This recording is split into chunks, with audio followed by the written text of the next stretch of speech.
ассалому алайкум ва раҳматуллоҳи ва баракотуҳ ба кулли тамошобинон ва ҳамватанони гиромӣ қадар. хуб дӯстони азиз, бисёре аз бародарон дар комментария бисёр суханҳо нависагӣ ҳастанд ва дар ватсапи мо ки бародар ҷавоб мегардонад бисёр суханҳо гуфтагӣ ҳастанд.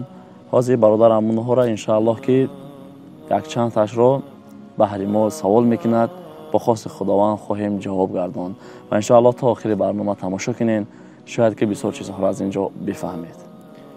аввало ассалому алайкум ба кулли тамошобинон, касоне ки тамошо дорем. мо яде саволе ки дар ватсап ба мо менависанд, мо ки ҷавоб метиҳем, дар ин гуфтем хостем ки умеда пешниҳод кунем ки чӣ фикр мерасонад дар ин бора. Якум садои мед бародари азиз, ман ҳамеша дар ҳаққи шумо дуогӯ ҳастам, чунки модари ман сабтҳои шуморо тамошо мекунад, гирён мешавад ва дар ҳаққи шумо ҳамеша дуои нек мекунад. хоб саломат бошанд. кулли модарони дунёро, модарони мусулмонро худованд нигаҳбон бошад. ҳамеша мо ҳам низ дуогӯ ҳастем. ҳамин дуои шумо ҳаст ки иншааллоҳ мо як пешравӣ мекунем. ҳамин дуои шумо ҳаст ки иншааллоҳ ки мо эмин ҳастем.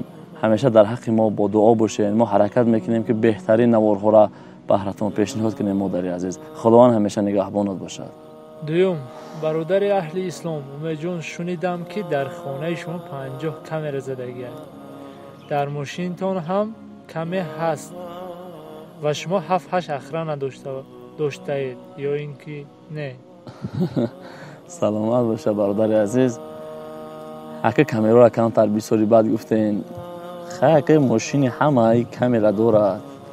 ҳака мисоли охрана неву бародаромона бо мо иншааллоҳ ҳар ҷое ки мерем бо мо мераванд. мисол ҳам ба навор мегирем, ҷое мерем, мисол мо дар филм дар кор меша, бародаро бо мо иштирок мекунанд. ҷоеш дахай мисол ака мо охрана надорем, киши дора охрана, нигаҳбони мо фақат худо аст. дӯстони азиз, сеюм, додарҷон, қасам ба Аллоҳ, ин сухане ки ҳозир мегӯм рост аст.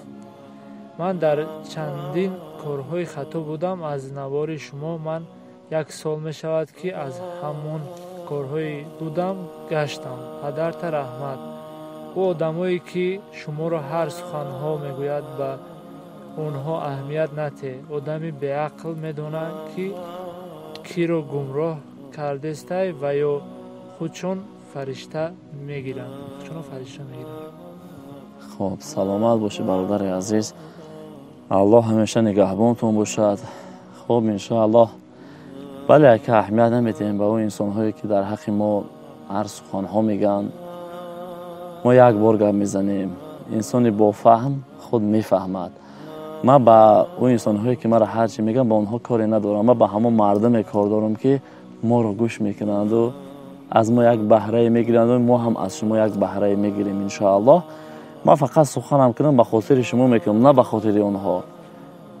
иншааллоҳ ки инсони боақл, бофаҳм мефаҳмад ки ки кира фиреб карда истодааст, ки кира тӯҳмат карда истодааст, ки сухани ҳақ гуфта истодааст, ки кори ҳақ карда истодааст, ки ноҳақ.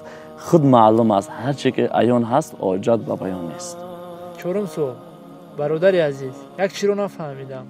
чаро шуморо шайтон ва даҷҷол мегӯянд? бисёр оқипадаро мегӯянд аз саг таваллуд шуда бошанд. илтимос ба саволи ман ҷавоб диҳед. хоб саломат бошед. ҳаққи суол худ ҷавобаш аниқ аст. расули акрам саллаллоҳу алайҳи васалам чӣ ахлоқи хубе дошт. баъдиш ба ягон кас нарасида буд, ӯро ҷодугар гуфтанд, моро мемонанд. ва ҳастанд шахсиятҳое мегӯянд ки ту хата ба пайғамбар баробар накард. мо гарди хоки пои пайғамбар саллаллоҳу алайҳи васалам намешавем. гарди хоки пош. мо худ ҳеҷ ҳастем. мо як бандаи осии гунаҳгор. аммо ин далела барои чӣ мегӯм ки беҳтарин шахс буд. дунёро худо ба хотириш офарид. худованд ҳама гуноҳша бахшидагӣ ҳаст. агар ҳар гуноҳе мекард, ҳамон расули акрам саллаллоҳу алайҳи васалам дар пайғамбар ки ин қадар душманӣ доштанду ҷодугар мегуфтанаш, моро мемонанд. он инсонҳое ки моро шайтону даҷҷол мегӯянд, ما او را به الله میسپاریم. و اون انسان ها اگر که عقل داشته باشند خود را مسلمان میگیرن، اگر مسلمان باشند هیچ گاهی گپ نمیگه. مسلمان زاده را کافر مگوی گر خود مسلمانی. اگر خودت مسلمان باشی یک مسلمان را کافر مگو که همون کافر خودت هستی. دجال نمیدونن که کی هست، شیطان نمیدونن که کی هست. شیطان کی را میگه که نماز تا 5 وقت بخون، شیطان کی را میگه که برای بد نره. و دوستان بعضی ها هستن که میگه شما از اسلام استفاده میبرین. چی استفاده بردیم از اسلام؟ بگین از اسلام چی استفاده بردیم؟ ما الحمدلله سخن حق، سخن خدا و رسول بهر شما کم کم میرسونیم تا اینکه شما هم بفهمین یک چیزا. همون انسان هایی که مثال نمیدونن از این چیزها بیخبر هستن، ما هم را میکنیم که همون برادرها هم بفهمن. نکیم استفاده میگن از اسلام بردین. ما از اسلام چی استفاده بردیم؟ ما مسلمان هستیم، البته را که باید نوارهای اسلامی کنیم. اگر نوار اسلامی کنی میگن از اسلام استفاده بردی، اگر نوار دنیوی و شیطانی کنی میگن روت یا بدبخت گمراه هستی و تو شیطان هستی.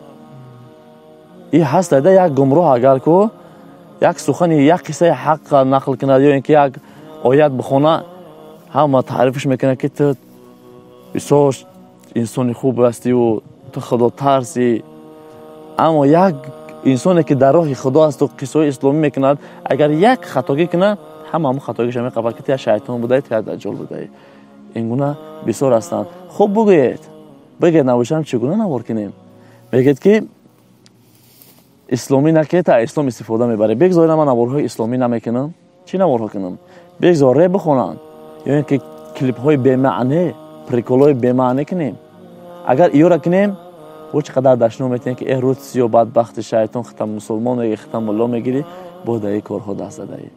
لیکن الحمدلله ما در همین از اول که همین نوارهای اسلامی کردگی هستیم تا آخر همین نوارهای اسلامی خواهیم رفت. خب کسی که مثال خواهش گوش کردن ما دارد مرحمت گوش کنین، دستگیری کنین، دعاگو باشین در حقمون. هر کسی که گوش کردن هم نمیخواه این مجبوری نیست، اختیار خودتون است. ما به خاطر الله میکنیم که روز قیامت همین نوارای ما ذره هم که باشد یک برادر ما از نوار ما یک سخن کشنه از یک راه بد گرده برای ما یک دولت است، همیشه ان شاء الله برای ما کفایت کننده است. و همین سبب الحمدلله چیزی که کنیم طبق اسلام است. دیگر سبب همین شیطان و دجال گفتن هستن شخصیت ها به نام بلاگر خسته ما رو شیطان و دجال میگن و مردم هم یعنی که شاید مخلصای اونها باشد، شاید که طرفدارای او باشد، شاید که همونها خوششان باشن و دیگه ارکان یک خدا میدوند و همونها ما رو دجال و شیطان مینویسند. ما برادرای عزیز به همه شما یک سخن میگم، دیگر ما کاری ندارم با یگان کس. ما یک بار نوار میکنم، ما همون چیزی که هست همون میفهمونم، نه کردم فهمیدگی فهمید نفهمیدگی ده خداوند خودش ان شاء الله که روز خواهد فهمونید. به همین سبب شما خودتون یک کسی دیگر را گوش نکنید. شما یک بار ایستید و خودتون فکر کنید، نوارا را بدرو تماشا بکن. آیا ما چگونه مردم را گمراه کرده ایستادیم؟ بسیار گفتن که تو مردم را گمراه نکن. چه خیلی مردم ما گمراه کردم یا اینکه چه خیلی حق مردم ما خوردم؟ خودتون نبستین فکر کنید کدام تا گمراه کردم، کدام تا حق تا خوردم. همین خودش بسنده یک چیزایی که وقتی ما یک خطا میکنیم، مثلا هم یک کنکورس کردیم، به همین کنکورس ما را شیطان، دجال، حرامخور، کافر برآوردن به خاطر ان همین یک کنکورسی که ما کردیم. اما همون انسان هایی که خشون هر روز کنکورس میکنن نباشن آیا مسلمان نیستن؟ ما را میگن که تو شیطان، تو دجال کنکورس کردی، تو حرامخور کنکورس کردی، لیکن خودش هر روز کنکورس میکنه، هر روز قمار رکلام میکنه، نباشن و مسلمان نبوده است. با او کی بوده است نباشن؟ خودش کی بوده است؟ همین سبب نمیخوام که نام اونها را در زبان بگیرم. باور بکنین جنگ شیر با شغال این شرماوری است. اگر ما هم در زیر اونها نوار کنم و نامهای اونها را در زبانم گیره، مثل همین شیر با شغال جنگ کردن است. و الحمدلله هر چیزی که میکنم من حرکت میکنم که از نوار ما کسی گمراه نشود. و همه شما خودتان یک استوده فکر کنین که وقتی اونها نوار میکنن میگه مردم گمراه نکن. شما را گمراه میخوانند. شما خودتان عقل ندارین، چین همو سواد ندارین که همو میگه این کنکورس کردگه این کافره، این دجاله، این شیطانه، این فلانه. همین دجال و شیطان کشیدی کافر میشی. ما را حکم به کفر میتین که بوده که نامه اعمال ما در دست اونها باشه. هر چی خواهند پر کردن میگیرن. شما خودتان عقل ندارین که کی را گمراه کرده است، کی را برای بد برده است. خودتان یک بار استوده فکر کنین، گپی هر کس گوش میکنین و یک بار عقل خودتان کار میفرمونین. با یک بار اما آدمایی که دشنا میتن ما با همونها گفتم یک بار نشسته در خونه و کلت کار فرمان. بسیاری میگن که نوار بکن تا حقیقت آشکار کن. هر چی که عیان هست گفتم حاجت به بیان نیست. شما خودتان عقل دارین، فهمیش دارین، بدورین این همین نوارا را تماشا کنین. نوار ما را یک بار دورین تماشا بکنین. با بدورین نوارهای ما انسانایی که ما را سیاه و دجال و شیطان و صدای فلان و صدای ای و او میگن، از اونها را تماشا کنین. یک بار تماشا کنین. خواهش میکنم 100% دلیل میگیرین. 100% دلیل میگیرین که کی سخن حق گفته است، کی از نوار ما فایده به دست آورد یا اینکه از نوار او کی فایده به دست آورد. خودتان از همینجا حق میفهمین دوستان عزیز. شر نیست که ما در ضد اونها نوار کنم. انسان با عقل ده یک نقطه بسنده است، یعنی یک کلمه بسنده است. انسان جاهل باشه اگر ما ساعت ها بفهمانم او نمیفهمن. شما میگین در ضد وای نوار که حاضر من میکنم 1000 نمود گپ بزنم و یا باز همون گپ خشون گپ میزنن و یا همون گپ خشون گپ میزنن. از همین سبب شما خودتون همین انسان هایی که مرا دشنام دارین، همین انسان هایی که مرا شیطان و دجال و صدای ای و صدای فلان دیگر میگین، خودتون بدورین این همین نوارای مرا تماشا کن. بدورو همش تماشا کن. یادش نه کدوم وقت شد همش تماشا کن. با بدورو نوارای همش تماشا کن. ببین از کدومش فایده میگیری. ان شاء الله که 150% تو دلیل حق اینجا میگیری که حق بودنش خودت میفهمی. این هم گپ داشتم اینا رسوندم تو. و ششم سوال. جان من یک یتیم دختر 18 ساله هستم. الحمدلله 5 وقت نماز میخونم. من چند بار شد در ادنا کلاس نوشتم جواب نگرداندید. عیبم شود میگویم من شما را سخت دوست داشتم. میدونم زن دارید اما دلم تو را دوست داشته است. خواهش میکنم رقم هایتان را بدهید. التماس. چی گفتنی هستید؟ خب سلامت باشین.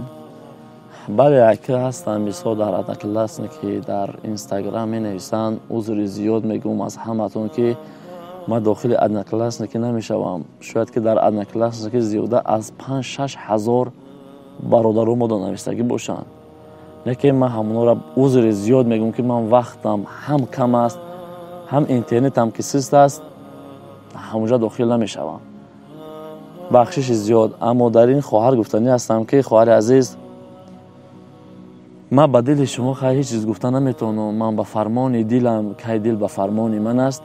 وقتی دل دوست داشت مثال 100 سخن از من به خودت گفتم فایده ندارد. اما به خودت یک سخن میگم که حالا جوان هستی، ما 23 ساله هستیم، میتونی که انشاءالله نمازت در وقت شما 5 وقت که میخونی بخون، دعا بکن، خدا از ما در بهترش نصیب روزت میگرداند انشاءالله. و هفتم سوال. صدای امید در دهنت فلان میکنم تو مسلمان نیستی، از الله بترس. خب سلامت باشین. این خودش خیشه گفته است شاید، چون که وقتی که من مسلمان نباشم تو که در دهن من فلان که کنی، آیا تو مسلمان هستی؟